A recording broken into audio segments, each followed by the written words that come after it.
anak Rasul itu tidak, maksudnya anak laki-laki Rasul kan meninggal dunia semuanya. Kenapa Nabi tidak boleh punya anak laki-laki hidup? Ya, ada beberapa alasan. Karena kenapa Qasim meninggal di usia 2 tahun? Kemudian Qasim ini kan lahir sebelum Rasul diangkat jadi Nabi. Dan itu anak pertama. Ya, di usia 2 tahun dia meninggal. Kemudian setelah meninggal, Rasul langsung punya 4 anak sekaligus, semua perempuan berturut-turut. Ya, Zainab lahir, habis itu Ruqayyah lahir, Ummu Kulsum lahir, Fatimah lahir. Nah, kemudian habis itu punya anak laki-laki lagi setelah diutus jadi Nabi. Namanya Abdullah. Makanya oleh Rasul kemudian dijuluki At-Tayyib atau At-Tahir. Ya, orang baik karena diutus setelah jadi Nabi kan. Tapi sayang, belum genap 2 tahun disusui, meninggal. Sedih Khadijah.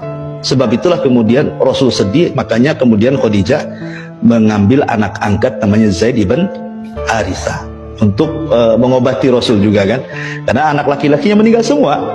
Maka dicarikan budak namanya Zaid ibn Harithah, diangkatlah jadi anak angkat sebagai ganti daripada putra-putra beliau yang meninggal gitu ya. Kemudian di akhir hidup Rasul, Allah takdirkan punya anak lagi, tapi bukan dari Khadijah. Khadijah sudah meninggal kan itu ya. Ini kan sudah hijrah, dan itu di akhir-akhir kehidupan beliau dari Maria budaknya yang dihadiahi oleh Muqawqis Raja Mesir kepada Nabi namanya Maria Qibtiyah. Digauli Rasul punya anak namanya Ibrahim. Baru setahun 6 bulan meninggal juga Ibrahim. Pertanyaannya, kenapa anak-anak laki-laki Nabi harus meninggal semua?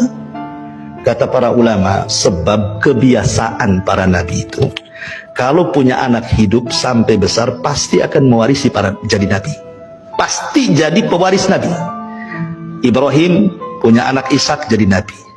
Punya anak Ismail jadi Nabi. Ishak punya anak Ayub jadi Nabi. Ayub punya anak Yusuf jadi Nabi. Kan itu ya. Zakaria punya anak Yahya jadi Nabi. Nabi Daud punya anak Sulaiman jadi Nabi. Seandainya anak Rasul hidup sampai dewasa jadi Nabi, sementara tidak ada Nabi setelah Nabi. Rasul yang mengatakan la nabiyya ba'di, tidak ada nabi sepeninggal. Dan Allah mengatakan khataman nabiyyin, penutup para nabi.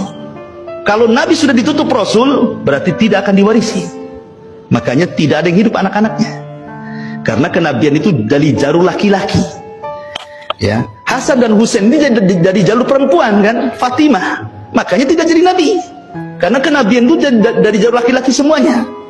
Makanya kemudian Hasan dan Husain ya tidak jadi nabi, ya cucu nabi saja.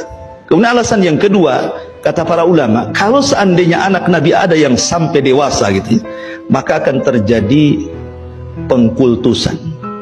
Ya kan? Sekarang aja keturunan nabi banyak yang dikultuskan, ya kan? Habaib-habaib itu ya.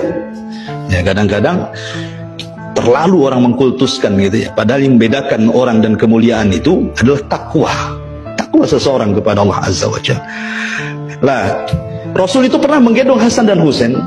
Kemudian Hasan dan Husain ini salah satu dari 2 cucuku ini, kata Rasul, akan ada yang mendamaikan kekuatan kaum muslimin yang sedang berhadapan-hadapan dan siap bunuh-bunuhan katanya.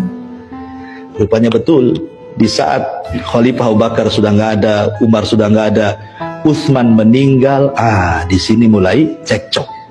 Ada fitnah perang antara kaum muslimin, kubu Muawiyah dan kubu Ali. Ketika Ali meninggal, tahtanya jatuh ke tangan Hasan. Hasan lebih banyak dukungannya dibandingkan bapaknya. Kalau dia mau menyerang Muawiyah, menang.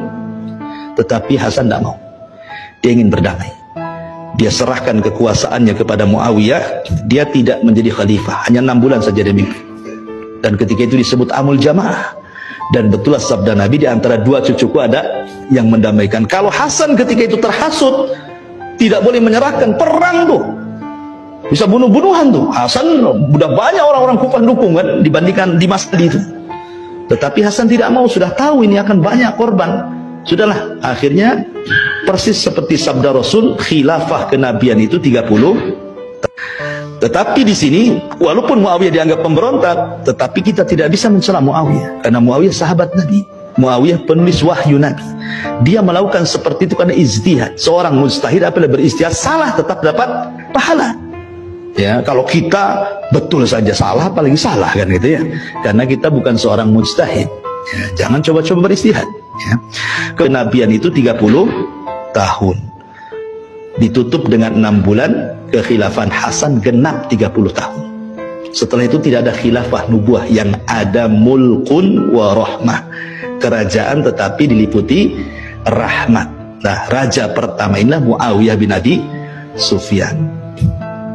Sampai kapan? Sampai tumbangnya, sampai mulkun wa rahmah itu, sampai mulai dari Muawiyah bin Abi Sufyan sampai runtuhnya Turki Utsmani.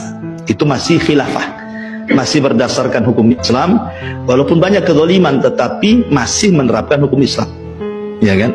Baru setelah khilafahnya Utsman, baru sudah kekuasaannya sudah banyak kezaliman, diktator dan begitu seterusnya. Dan nanti di akhir zaman lah khilafah nubuah itu akan muncul ketika munculnya Imam Mahdi. Tapi yang jelas bahwa di sini Rasul mengatakan kepada dua cucunya ini menjadi sebuah kenyataan, dan ini mujizat. Ya, mujizat yang Allah Subhanahu wa taala berikan kepada Nabi sallallahu alaihi wasallam.